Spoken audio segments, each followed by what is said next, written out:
Welcome to Rider Nation Station, presented by American Manufacturing Solutions, your total logistics partner, investing in Rider Nation Station and St. Mary's, Ohio, and to our other fine sponsors.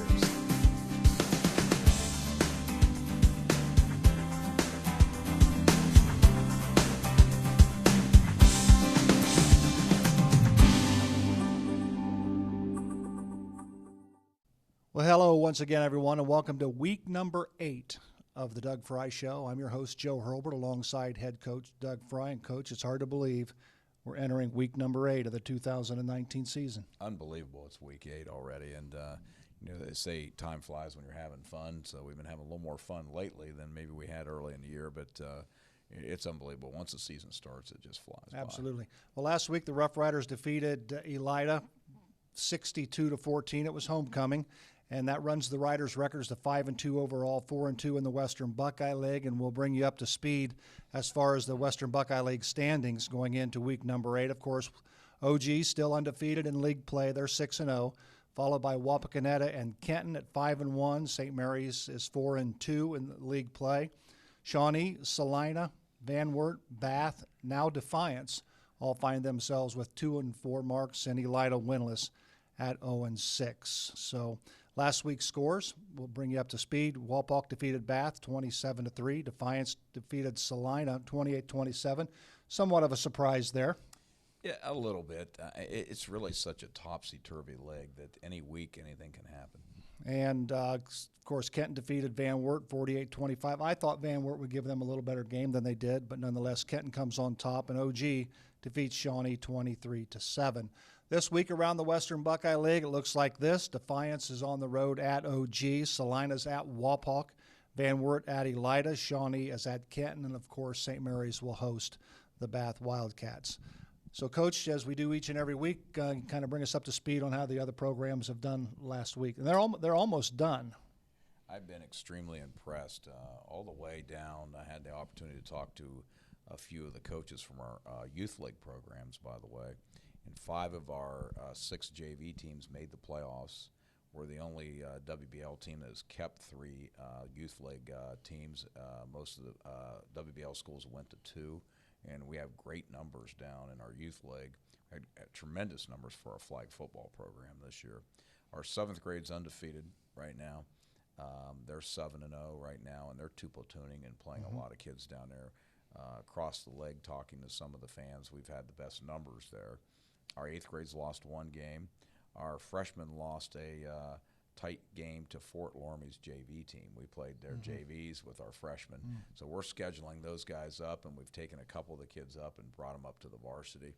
Our JVs did not play a game this week because Elida had canceled that game. Our JVs are undefeated along with our 7th grade team being undefeated. So, the people of St. Mary's should really be proud of the number of kids that are participating in the program and the number of kids that are having some success with the program. Absolutely. Taking a look at the computer rankings going into week number 8, Division III, Region 12, Dayton, Chaminade, Julian finds themselves on top in Region 12, followed by Wapakoneta setting in 2nd.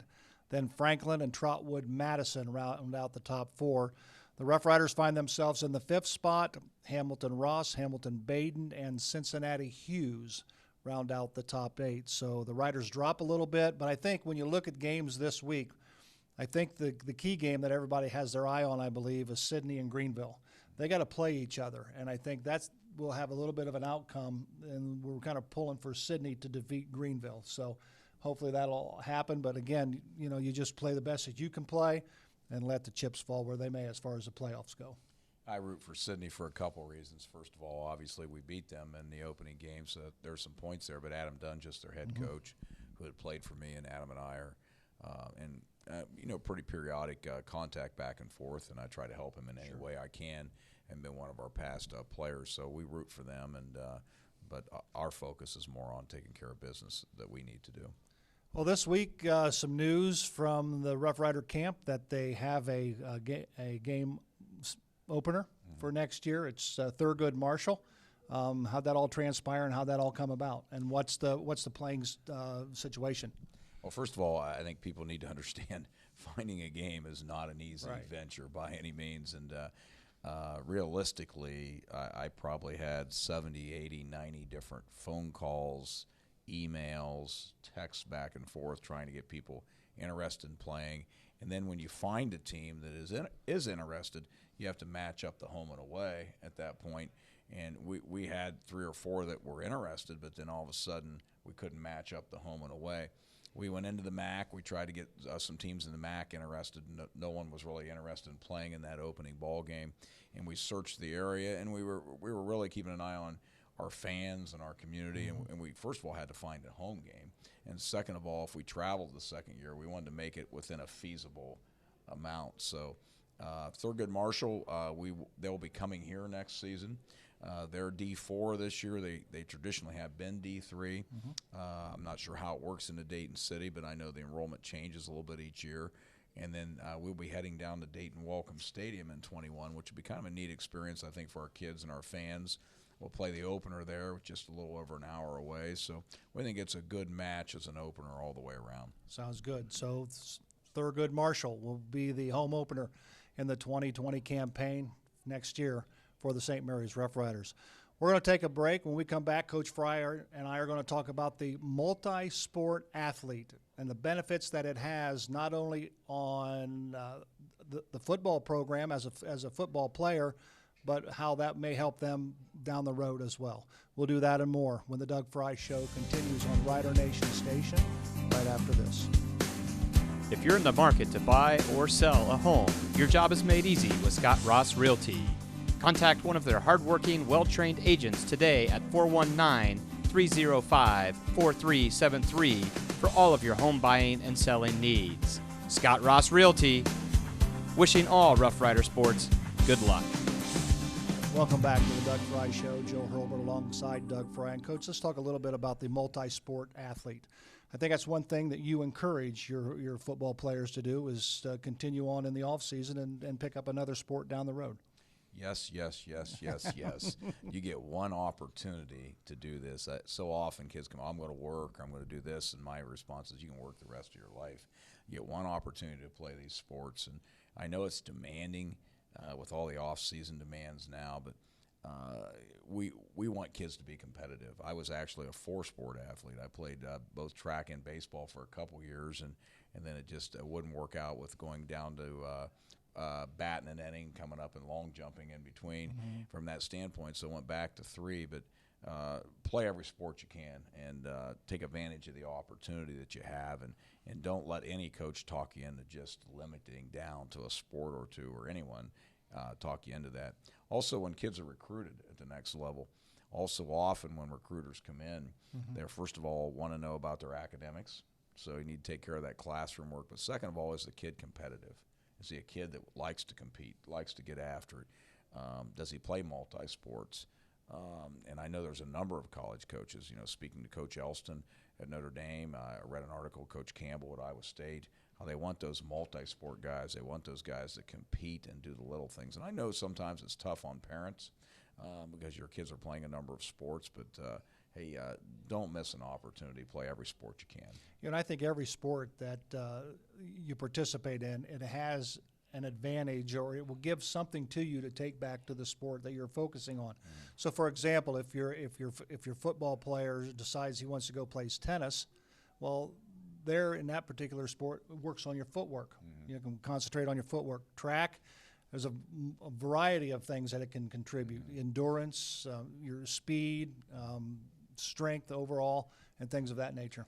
Absolutely, and we're talking about the individual here, but what about helping your school and helping your team? What about being a team guy? If your team needs, or your school needs, another tennis player or another swimmer to be competitive, do your best to help that school and that program. I know a few years back, Bo Kenning, who was a real special player for us and played basketball, played football, he went out for tennis in the spring and had never done it before, and he said they needed more tennis players. So Bo went out, and Bo had that team attitude, that we attitude, and I think that's another attribute that maybe we don't speak enough about.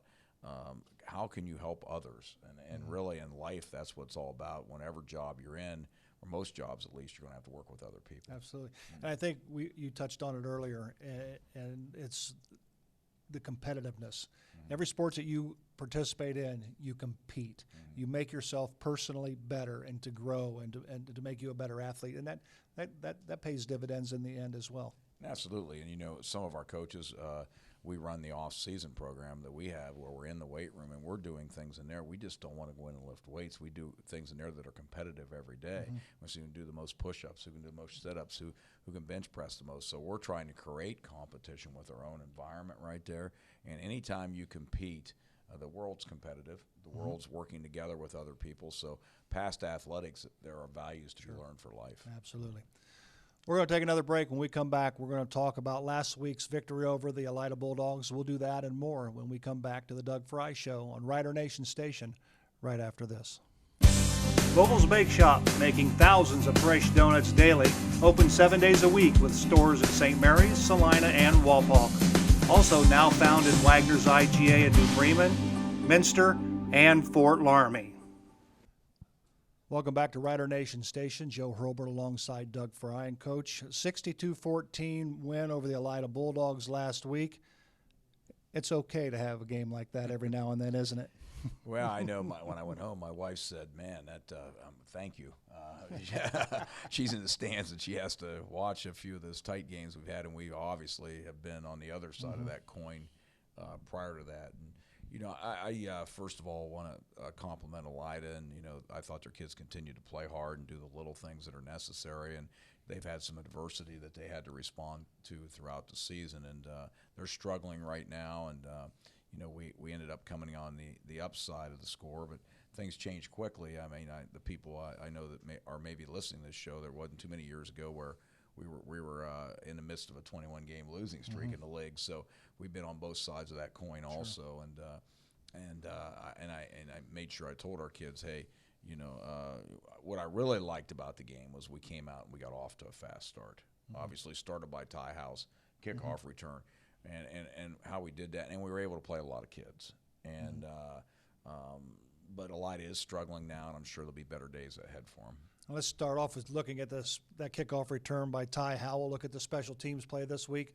Here's the kickoff to start the game. Second week in a row, you open the game with a kickoff return for a touchdown. Well, nothing to take away from the kids on that, because there was some nice blocking there. But, Ty Howell's a captain of this football team. And if you look at the end part of that run especially, that was Ty Howell. I mean, that he just basically said, I'm going to take this thing to the end zone. And he decided to do that.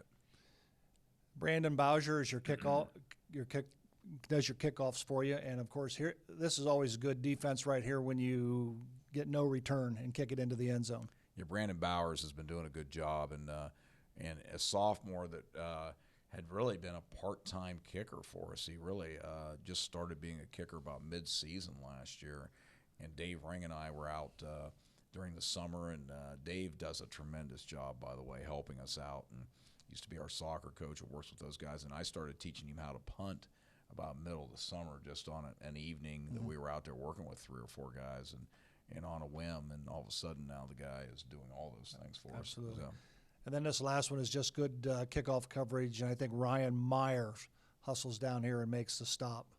Ryan Meyer is a very talented young man and young kid for us, and running down the field there, and is going to do a good job making the tackle right there. A lot of young kids in right there, which is a good sign for the program and the future. And offensively, the Rough Riders gained a season-high 412 yards on the ground. They were led by Ethan Wedding, 102 yards on just 7 carries. He also had an interception on defense. But on this one here, we see the hook and ladder, which was really executed to perfection. It was. That's Ethan Freewalt with a pitch to Dylan Troglin right there. And obviously, I can teach a lot of things, but I can't teach the speed that he's running with right there. So he's moving pretty good. And our next clip shows Ethan Wedding, of course, as I mentioned, had over 100 yards in the ball game. It was the Riders' leading ground gainer. Ethan is blessed with some God-given ability, but what I really, really like about Ethan is his respect, his teamwork, and his coachability.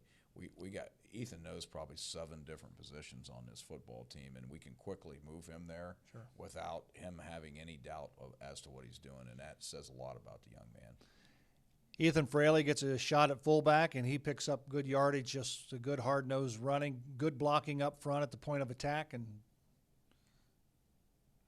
yeah, Hunter Fraley, he's definitely a talented young man, and that's a good run right there, and worked hard in our off season and well blocked up front. And of course, as you mentioned, a lot of kids got a lot of playing time that normally doesn't see playing time on Friday nights. Here is Braden Hemmelgarn. He gets into the scoring column. Again, there's an athlete for you right there.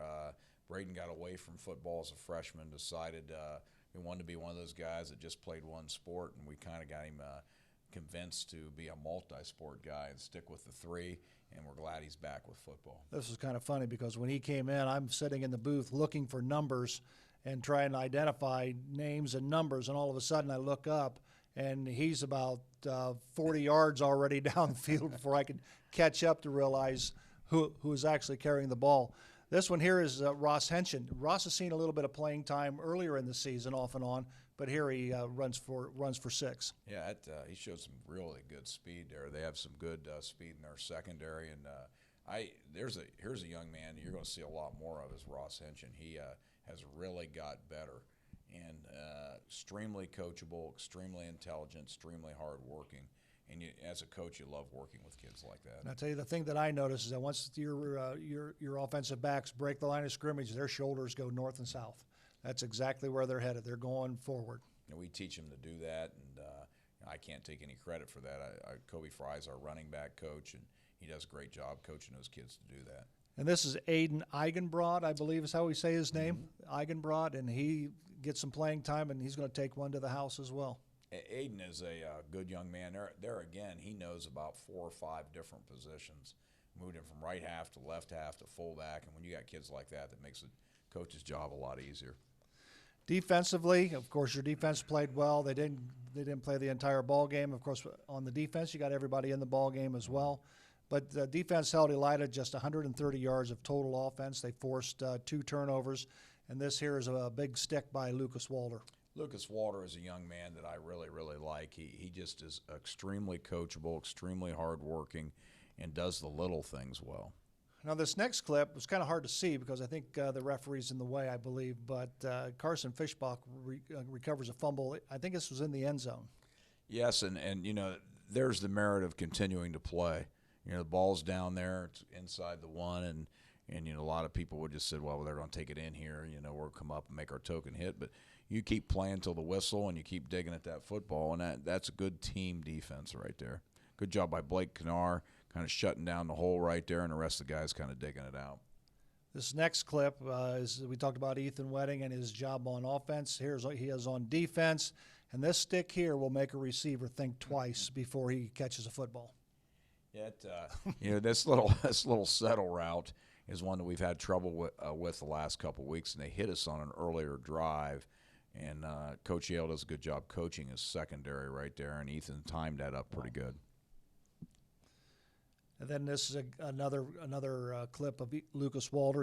He's made big strides throughout the course of the year. He makes another big stop here. He started playing a lot last year in the Clear Fork playoff game, and that's a real good play right there because that young man from Elida has real good speed right there, and he took a nice angle straight down the line. And, of course, our last clip is of Tanner Howell. And, of course, he's in the defensive secondary, but he'll run this down and make a stop for a loss. And you see how many plays the linebackers are making. Tom Nouse, a kindergarten teacher here in our system, and linebacker coach, does a great job coaching those kids. So Tanner's only a sophomore, by the way. Yeah. You know, came up as a freshman, so that's a real good play. So, overall, when you assess last week's win, I think you had to be pleased with your offense, and the defense got some turnovers, some takeaways. And then, of course, I think the big thing is that you got everybody in under the lights on Friday night. There's a lot of positives to take out of the game. It was homecoming, and it was a good night to celebrate. The rain kind of interfered a little bit, but other than that, everything else was good and all positive things. We're going to take a break. When we come back, we're going to take a look at this week's opponent, the Bath Wildcats, come to St. Mary's. We'll do that and more right after this. Whether your goals include college education funding, retirement planning, generating income, or reducing taxes, at Glass Daringer Investment Management, we've got you covered. Stop in and speak with Jeff Daringer or Kevin Glass at 100 West Spring Street today. Glass Daringer Investment Management. Securities offered through LPL Financial. Member FINRA SIPC. Welcome back once again to the Doug Fry Show. I'm your host, Joe Hurlburt, alongside Doug Fry. And Coach, this week, the Bath Wildcats come to St. Mary's, and their head coach is Ryan Rendell. They're 2-5 overall. They're 2-4 in the Western Buckeye League. Walpole handed them a 27-3 loss last week. They're an offense that comes in averaging 12.7 points per game. They only have 5 rushing touchdowns all year, 6 through the air.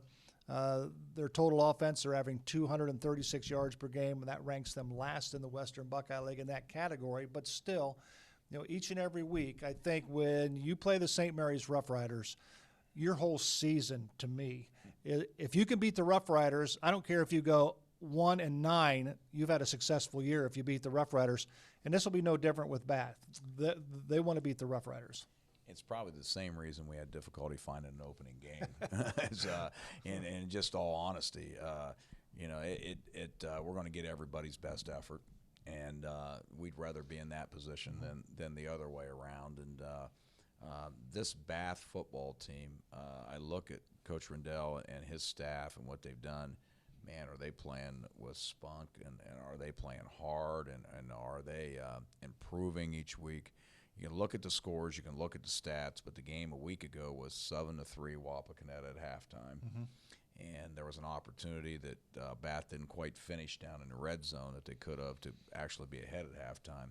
So we know we're going to have our hands full. And if you look at the history of this game with Bath and St. Mary's, there's been some games in the past. So, and again, we're a team that we've had some losses with injuries throughout the year. We've had some changes, so we are getting better, but we're still what I would call a fine line team. We're going to have to continue to do the little things well to continue to be successful. Bath on defense comes in. They're giving up 22 points per game. They're giving up 337 yards of total offense. What kind of defense do you expect to see from Bath? They're aggressive. They have 2 good inside linebackers. They're trying to emulate the old days of Bath where they play that physical style of defense. And early on against Wapakoneta, and before, as we do the film exchange, we were the opponent prior to Wapakoneta playing. Now Wapakoneta's prior, so we're able to look at the opponent that we're playing against the wing T, even though we're not exactly the same, but there are some similarities. Mm-hmm. And so they played very physical against Wapakoneta for a half, and so there's some concerns there and some things that we're going to have to do extremely well. The Bath Wildcats will come in with the league's best punter, and that's Lex Bodecker. He's averaging 36 yards per punt. He leads the Western Buckeye League in that category. But St. Mary's will counter with the league's best punt returner in Ty Howell, who's averaging 20 yards per return. So special teams, a lot of times in games like this, special teams play a big part. I cannot say enough about special teams, and it's something that we practice first thing every practice. We spend 40 minutes every single day, and the kids know how I feel about that. When we go with our helmet awards, the only award that's allowed to go on the front of the helmet is a special teams award. So, I can't say I just can't emphasize how important they are each week, and he is an exceptional punter. And there's a lot of areas on special teams that we still need improvement on, so we're continuing to work on that. And as far as Bath Wildcats are concerned, the Rider Nation station will be bringing you the audio broadcast of this ball game. So it's a bonus, if you will. So join us at 6:45. We'll approximately be on the air this Friday on Rider Nation station. And how do you get to it? I've had many people ask, how do I get to listen to the game or watch the game? It's very simple. Go to YouTube. Type in Rider Nation station, and it will come up. Then, if you subscribe, then every time something is available, you will get notice on your iPhone that it is available to either listen to or watch the replay. So we'll be bringing you the game audio only this week. So it's a kind of a bonus for our sponsors. And so join us. It's about 6:45 as we bring you the St. Mary's Rough Riders and the Bath Wildcats ball game. We're going to take a quick break. When we come back, we're going to have some final words, some thoughts with Coach Fry right after this. Whether your goals include college education funding, retirement planning, generating income, or reducing taxes, at Glass Daringer Investment Management, we've got you covered. Stop in and speak with Jeff Deringer or Kevin Glass at 100 West Spring Street today. Glass Deringer Investment Management. Securities offered through LPL Financial, member FINRA, SIPC.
This episode of Rider Nation Station has been sponsored by American Manufacturing Solutions, your total logistic partner, investing in the St. Mary's community.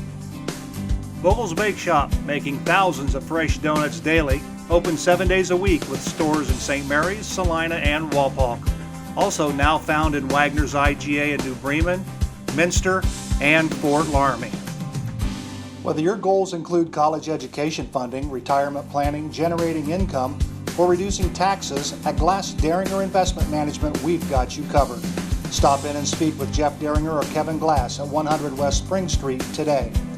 Glass Deringer Investment Management. Securities offered through LPL Financial, member FINRA, SIPC. If you're in the market to buy or sell a home, your job is made easy with Scott Ross Realty. Contact one of their hardworking, well-trained agents today at 419-305-4373 for all of your home buying and selling needs. Scott Ross Realty, wishing all Rough Rider sports good luck.